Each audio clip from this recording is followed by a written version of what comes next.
আসসালামু আলাইকুম রহমতুল্লাহি ওয়াবারাকাতুহ।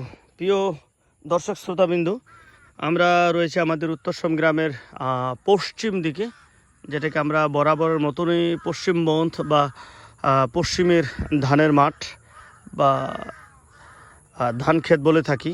আপনারা দেখতে পাচ্ছেন আমাদের এই মাঠের অধিকাংশ জমির ধান ইতিমধ্যে কৃষক নিয়ে গেছেন, বাড়িতে নিয়ে ইতিমধ্যে ওনাদের যা যা প্রক্রিয়া করা দরকার করে ফেলেছেন। দুই একটা শুধু বাকি আছে, যেগুলো পরে লাগানো হয়েছে, একটু দেরিতে লাগানো হয়েছে, অথবা ধানের এমন কোনো জাত যেই জাতটা একটু দেরিতে পাকে। এই রকম আপনি দেখতে পাচ্ছেন, খুবই সুন্দর ধান হয়েছে। আমরা একটু কাছ থেকে ধানগুলোকে দেখি, কাছ থেকে দেখি।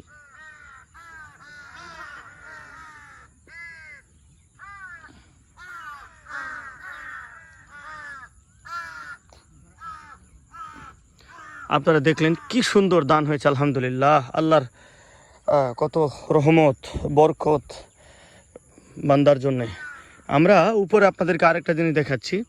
এটা হলো একটা 33,000 ভোল্টেজের তারের একটি পিলার, এই ইলেকট্রিক পিলার। এই পিলারের যে তারগুলো রয়েছে, চারটা তার সাধারণত, এই চারটা তারের মধ্যে এখানে অসংখ্য কাক ডাকাডাকি করছে।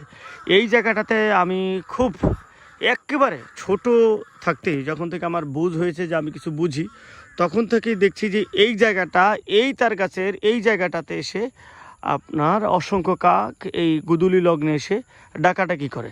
তারপরে এখান থেকে তারা যখন আজান হয়, আজান দেওয়ার পরে ওনারা চলে যায়। ইতিমধ্যে আপনারা হয়তো শুনছেন যে আমাদের পার্শ্ববর্তী মসজিদ থেকে আজানের ধ্বনি ভেসে আসছে। কিছুক্ষণের মধ্যেই এরা চলে যাবে। এখানে আমরা রয়েছি, আমি ফিরোজ খান, রিয়াজউদ্দিন রিয়াজ এবং শাহরিয়ার স্বপন। হ্যাঁ ফিরোজ, এই গুদুলি লগ্নে তোমার কেমন লাগছে? আমার সবচেয়ে বেশি ভালো লাগছে এই যে মোমেন কাজের ধানটা দেখে। এটা কি আমাদের মোমেন কাকার? হ্যাঁ, আমি খুব খুব কৃষককে ধন্যবাদ জানাই, কারণ আমার মনে হচ্ছে যে 5% 4 মণ ধান পাবে উনি। আলহামদুলিল্লাহ, ইনশাআল্লাহ এত ধান আশা করতেছি। হ্যাঁ, এত ধান হবে। আপনি নেক্সটে খবর নেন, দেখেন আমার কথা যদি সঠিক না থাকে। কারণ কি এটা ভালো জাত, ভালো জাত এবং ধানটা খুব সুপার হয়েছে। মাশাআল্লাহ মাশাআল্লাহ। রিয়াজ, কেমন লাগতেছে তোমার এই গুদুলি লগ্নে, সন্ধ্যা লগ্নে কেমন লাগছে? আজান দিচ্ছে, আমরা এখন নামাজে যাবো ইনশাআল্লাহ। কেমন লাগছে? আমি নিতান্ত একজন গ্রামের মানুষ। আমি গ্রাম খুব পছন্দ করি, আমার ভালো লাগে, যার কারণে আমি শহরে থাকিও না, ছাত্র জীবনেও থাকতাম না। যাক আলহামদুলিল্লাহ। এই মুহূর্তে কেন ছাত্র জীবনে তো তুমি হোস্টেলে থেকেছো? থাকছি, ভালো লাগতো না নাকি? অনেকটা বাধ্য হইয়া, কিন্তু মনের থেকে না। এই আচ্ছা। প্রকৃতি, এই সবুজ, এটা আমার যেমন, আমার মনে হয় যেন আমি ব্যস্ত আছি পৃথিবীতে। আচ্ছা, আমরা তুরস্কের প্রবাসী শাহরিয়ার স্বপনের কাছে কি জানতে চাই। হ্যাঁ স্বপন, কেমন লাগছে বলো? জি আলহামদুলিল্লাহ, খুবই সুন্দর এবং ভালো লাগছে। এই গুদুলি লগ্নে এই যে আপনার আজান হচ্ছে, এইদিকে আপনার কাক ডাকছে, সূর্য ডুবে গেছে, ওইদিকে লালিমা দেখা যাচ্ছে, সবকিছু কেমন লাগছে বলো? সুপার, সুপার, কথায় অসাধারণ। আসলে গ্রামে না আসলে গ্রামের এই প্রকৃতি পরিবেশ, গ্রামের হাওয়া, গ্রামের আলো, গ্রামের বাতাস, গ্রামের সূর্য ওঠা, গ্রামের সূর্য ডুবা, এগুলোর সাথে না মিশলে আপনার বোঝা যাবে না যে গ্রাম কত সুন্দর, কতটা আপনার চার্মিংয়েবল গ্রাম। এটা উপভোগ্য। এটা শহরের ইট পাথরে থেকে, ওখানে দালান কোটায় থেকে, পাকা দালান কোটায় থেকে এটা বোঝা সম্ভব না। তারপরও আমাদের গ্রামগুলো এখন অনেকটাই শহরের ছোঁয়া পেয়েছে। সব জায়গায় এখন পাকা রাস্তা হয়েছে, সবার এখন বাড়িঘর দালান হয়ে যাচ্ছে। তারপর আপনার এখন সবাই আধুনিক জীবনযাপন করে, সবার বাসায় সাবমার্সেবল রয়েছে, তারপর আপনার টাইলস করা ওয়াশরুম রয়েছে।